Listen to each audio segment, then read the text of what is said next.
Welcome back to Radical and Relevant.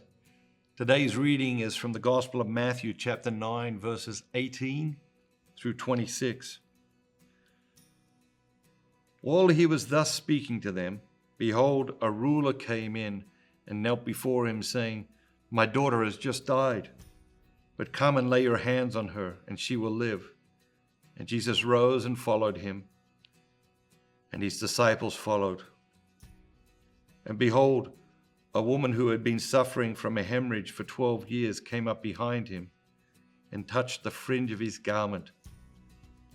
For she said to herself, "If I only touch his garment, I will be healed."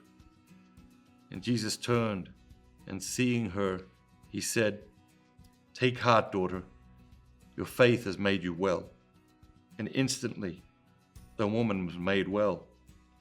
And when Jesus came to the ruler's house and saw the flute players and the crowd making a tumult, he said, "Depart, for the girl is not dead, but sleeping." And they laughed at him. But when the crowd had been put aside, he went in and took her by the hand, and the girl arose. And the report of this went through all the district. What jumps out at you today? A couple of things for me, like, wow, these people, the faith of these people. Like, his daughter is dead. He comes to Jesus, like, just with complete faith and says, "I know if you lay your hands on her, she will live." Like, that's astounding faith. And then this woman, like, if I can just touch his cloak, this illness I've been suffering for years, gone. And I can't help but think, like, how would these people with this faith, how would they approach the Eucharist? How would they receive the Eucharist? Like, with what reverence and gratitude and awe and wonder would they consume Jesus' body, blood, soul, and divinity in the Eucharist? And the other thing that stands out at me is this phrase, "and they laughed at him." Okay, they laughed at Jesus. They laughed at God. They ridiculed God. And we see a lot of that in our society, right? We see a lot of that in our society. It was there when Jesus was walking the earth. We see it a lot today.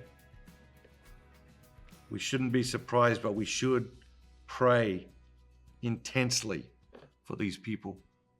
Have an amazing day. Remember, be bold, be Catholic. The 7 Pillars of Catholic Spirituality has just been released. I want to read you just the first line. What if everything the Catholic Church teaches is true? This is the one question most people never consider when it comes to the Catholic faith. The 7 Pillars transformed my life when I was a teenager. When I was 15 years old. A spiritual mentor entered my life and taught me about the 7 Pillars, challenged me to ingrain them into my life as habits, and I would not be sitting here today if it were not for the 7 Pillars of Catholic Spirituality. They are ancient habits that are ever new, that are ever relevant, that are ever willing to transform our lives if we're willing to embrace them. The question is, are we willing to embrace them? And that's my challenge for you today. Wherever you are in your journey, maybe you've practiced the 7 Pillars for a long time. Discover them anew. Enter into them at a new level, at a new depth, with new commitment. Have a great day. Enjoy the 7 Pillars of Catholic Spirituality. And remember, be bold, be Catholic.